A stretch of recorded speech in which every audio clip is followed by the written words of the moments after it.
The same day, a couple hours later, and I am sitting and I'm thinking, ruminating, processing the same shit that I've been doing for months, right?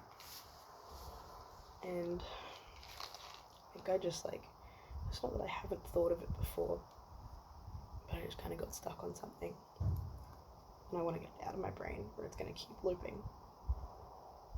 And I'm sad for me for doing what I did and taking responsibility for it, and I'm sad for them for really fucking getting rid of that, like giving up on something, and also not giving themselves space to heal and grow. So the last month that we were together, right at the start, I'm almost certain I've talked about it before, but we had a fight after I came home. I say it was a fight, it was a big conversation. It was a fight that turned into a big conversation. And one of the things that came up was them saying, I don't feel like I have any assertiveness over you. Like, I don't feel like I can assert myself around you.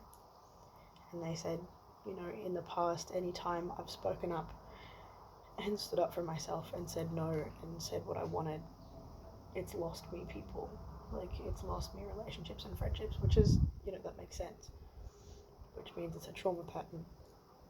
This isn't me trying to ascribe shit after the fact, but this is just thinking out loud, And we talked about it, right?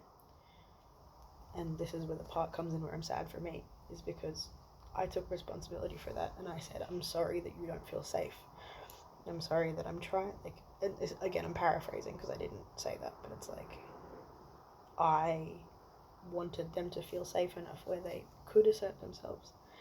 And earlier in the relationship, I had felt like, based on their communication and everything that was happening with us, they had felt like that. I think this is part of where I struggle with the breakup in general, because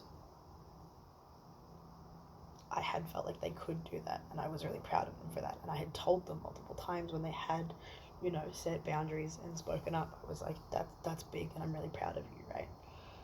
Which leads me to believe it was the truth, that they could, at one point, be assertive. It wasn't just they'd never done it, but obviously it makes me question if they ever actually felt like they could, or if it was bullshit and it was still all kind of just to appease me. And then I get upset for both of us because they made me promise that if things ever changed about how we felt, that we'd talk to each other about it, and that extended to that as well. So if at some point they felt like they couldn't be assertive and speak up with me anymore, I should have been told that, right? And I was told that in the end, but I feel like at that point it was too late, because it had already changed. It wasn't changing, it wasn't something that we could discuss, right? But nonetheless, I took the brunt of that, and I said, I'm sorry that I wasn't safe enough for you to speak up with. I'm sorry that something's happened where I've shifted and I no longer feel safe. Because they said, in no uncertain terms, like, I don't know if it was in that conversation or another one, and I'd have to cross-reference, but they were like, I don't feel the same safety that I did when we were, started dating, started talking. Totally fair. That's not in and of itself a deal breaker, because safety can be re-established, and I was still learning what I had done to break that. And there were reasons that were told to me, but I can't verify how much of them were true after everything else I've heard after the fact. But what reasons were given to me were ultimately things that, for me, I don't believe were deal breakers, and things that I could have worked on. But it felt very sudden. Now, this is the part that I'm struggling with, is that this came up another 2 times. I think we had 2 other smaller fights, except for one that was kind of like, when I look back at it now, it's like the beginning of the end was on the 30th, right? And it was I say yes to things that I think I want, and then after the fact I go, oh, I didn't actually want that. It was them saying this to me. Which, again, incredibly fucking human response, especially when you've been a people pleaser your whole fucking life. And that's fair. That's totally fucking fair. And I'm sad for them, because in disappearing, in leaving, they went from having someone who understood that and was more than happy to have the capacity for them to learn, as long as it didn't mean attributing harm after the fact. I can understand not even revoked consent, because that's not really what it is, but like your feelings changing after the fact. That's really common.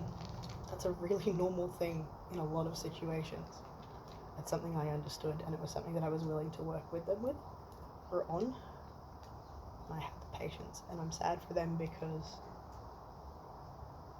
they were aware enough to recognize the pattern, and they had someone who was willing to sit with them in the pattern and be safe, or try to be safe, because again, there was a point where I was safe. Because here's the thing with patterns like that, and I'm going to have to go in a second because housemates are home, but you can't break those patterns if there is no one to break them with. If you never get challenged, if you're never putting yourself in situations where you have to reassess your boundaries and go, oh fuck, actually, I wasn't okay with that, or hey, I need to speak up here and be assertive. If you don't have that safety with people, and if you just stay with people who never challenge it, it's never going to change. And that makes me hurt a lot for them. It makes me incredibly fucking sad. But that was the bulk of that. I'll probably explain later at some point, but just thinking, I miss them, and I really hope they're okay.